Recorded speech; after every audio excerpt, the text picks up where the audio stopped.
বৰদতি মণিকূট সভাঘৰত বৰদতি ৰাজ্যৰ সৌজন্যত ভাগৱত পাঠ কাৰ্যসূচী সম্পন্ন।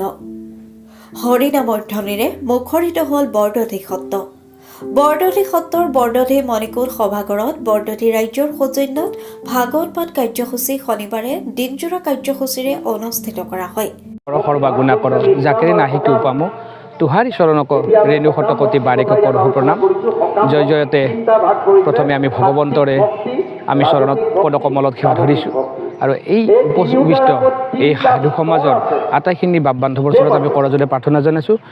লগতে আপোনালোকে ইমান কষ্ট কৰি আহি এই যিটো ভাগৱতৰ যিটো প্ৰচাৰ কৰাৰ কাৰণে আপোনালোকে চেষ্টা কৰিছে, আহি আমাৰ মাজত উপস্থিত হৈছে, আমি সঁচাই গৌৰৱান্বিত হৈছোঁ। কিয়নো এই ভাগৱতৰ প্ৰচাৰটো আচলতে ইতিমধ্যে প্ৰচাৰ হৈ আছে বহুলভাৱে, আৰু বহুলভাৱে প্ৰচাৰ হওক। আৰু তদ্ৰূপ আমি এইবেলি আজি আমি যোৱা 5 বছৰে আমি এনেকুৱাকৈ এটা মাহত মানে কি চবৰে সুবিধা অনুযায়ী সকলোৰে দিহা পৰামৰ্শ লৈ আমি এটা ভাগৱতৰ এটা অনুষ্ঠান আয়োজন কৰি আহিছোঁ, যাতে এই ভাগৱতৰ শ্ৰৱণ কীৰ্তনে মানুহৰ মনত বিশ্বাস, শান্তি, শৃংখলা আনি যে আমি এককৰণ হৰিৰ নাম ধৰ্মৰ মাজেৰে জীৱনটোক আগুৱাই নিব লাগিব, এইটোৱে আমাৰ প্ৰধান উদ্দেশ্য। সেয়েহে আমি আমাৰ মণিকূট প্ৰাংগণত আমি সকলোৱে একত্ৰিত হৈ এই প্ৰভুৰ চৰণত আমি এটা সুবিধা কৰি দিছোঁ আমি ৰাইজক সেৱা নিবেদন কৰাৰ কাৰণে। আৰু আমাৰ ইতিমধ্যে আপোনালোকে জানে যে আমাৰ ইউটিউবত চেনেলবিলাকত আপোনালোক জানি আছে যে আমাৰ ৰন্তু শইকীয়া বাপ আৰু অচ্যুত দাস বাপ, তেখেতসকলে অতি সুৰ সঞ্চাৰ অতি ভাল মধুৰভাৱে শুদ্ধ ৰূপত শ্ৰীমন্ত শংকৰদেৱ গুৰুজনাৰ নীতি আদৰ্শবিলাক বজাই আহিছে। সেইকাৰণে আমি তেওঁলোকক পাই আমি গৌৰৱান্বিত।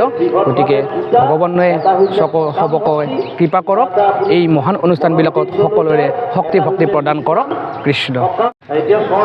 আজি আমাৰ বৰদতি সত্ৰৰ মণিকূট গৃহ প্ৰাংগণত আজি এক ভাগৱত শ্ৰৱণ আৰু পাঠ অনুষ্ঠান কৰা হৈছে। আৰু এই ভাগৱত শ্ৰৱণ আৰু কীৰ্তনৰ মূল উদ্দেশ্যটো হৈছে যে আমাৰ মানুহৰ মনত এক আধ্যাত্মিক ভাৱ জগাই তোলা, ঈশ্বৰৰ যিটো দৰ্শন, ঈশ্বৰৰ প্ৰতি যিটো ভক্তি, এই ভক্তি অবিহনে এখন সমাজ কেতিয়াও সুস্থিৰ অৱস্থাত থাকিব নোৱাৰে। আজি সমাজত দেখা দিয়া যি অসূয়া, যি অপ্ৰীতি, যি মানুহৰ মাজত ভেদাভেদ, এই সমস্ত দূৰ কৰিবৰ কাৰণে মহাপুৰুষ শংকৰদেৱৰ সৃষ্টি হৈছিল। আৰু এই মহাপুৰুষ গুৰুজনাই জাতি ধৰ্ম বৰ্ণ ভাষা নিৰ্বিশেষে সকলোকে এক কৰি একখন ভাগৱতী বৈষ্ণৱ ধৰ্ম প্ৰচাৰ কৰি আমাৰ মাজত যি নিজৰা বোৱাই দিছিল, তাৰ মাজতো এতিয়া কিছুমান অসূয়া শক্তিয়ে কি কৰিছে যে গুৰুজনাক এই আসনৰ পৰা যেন নমাব বিচাৰিছে, এনেকুৱা এটা ধাৰণা হৈছে। গতিকে গুৰুজনাৰ যি আদৰ্শ আৰু নীতি, সি যাতে কেতিয়াও অৱদমিত নহয়, মানুহৰ অন্তৰত কৃষ্ণ ভক্তিৰ ভাৱ জাগি উঠে, সকলোৰে অন্তৰত যাতে ভক্তি প্ৰেম, মানুহৰ প্ৰতি সহৃদয়তা, আত্মীয়তা দৃঢ় হয়, আমি তাকেই আশা কৰিছোঁ। আৰু আমাৰ গাঁৱৰ এনেকুৱা বিভিন্ন অনুষ্ঠান, আধ্যাত্মিক অনুষ্ঠান আমাৰ পৰিচালিত হৈ আহিছে। গতিকে এই অনুষ্ঠানটো পূৰ্বৰে পৰা প্ৰচলিত আছিল, কিন্তু বহুলভাৱে প্ৰচলিত হোৱা নাছিল।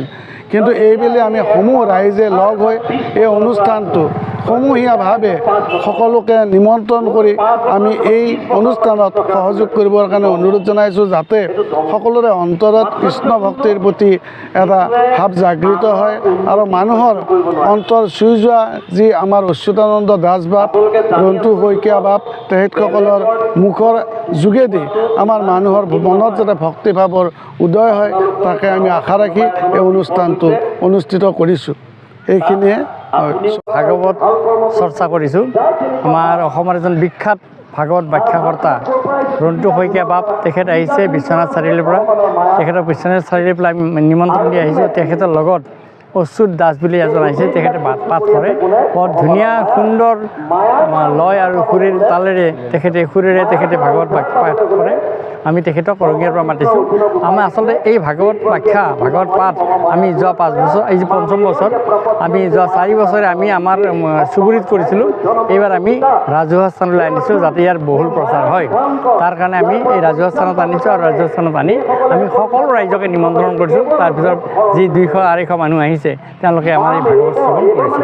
এইটো আমাৰ উদ্দেশ্য হ'ল বিশ্ব শান্তি আৰু সকলোৰে মাজত যাতে ভগৱানৰ প্ৰতি আদৰ আৰু মানুহে যাতে সৎকৰ্মৰ প্ৰতি আগ্ৰহী হয়, সেই আমাৰ প্ৰধান উদ্দেশ্য।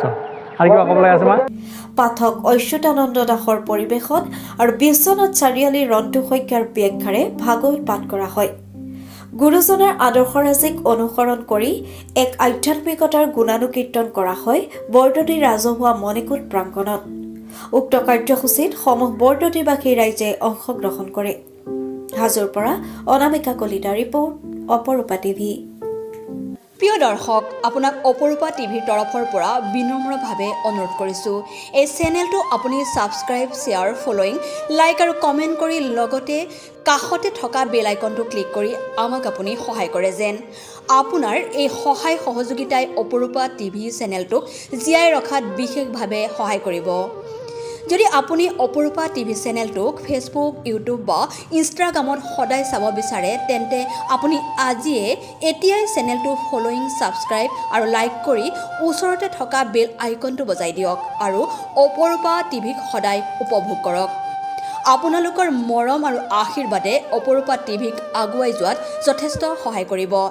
আমি সদায় প্ৰতিশ্ৰুতিবদ্ধ, ৰাইজৰ পক্ষত থাকি ৰাইজৰ হকে আৰু সমাজৰ উন্নতিৰ হকে কাম কৰি যাম। বিশেষ জানিব লগা থাকিলে প্ৰিন্স কাশ্যপ, পৰিচালন সঞ্চালক তথা মুখ্য সম্পাদক অপৰূপা টিভি, মোবাইল নাম্বাৰ 8135819868 নম্বৰত যোগাযোগ কৰিব পাৰিব। ধন্যবাদ।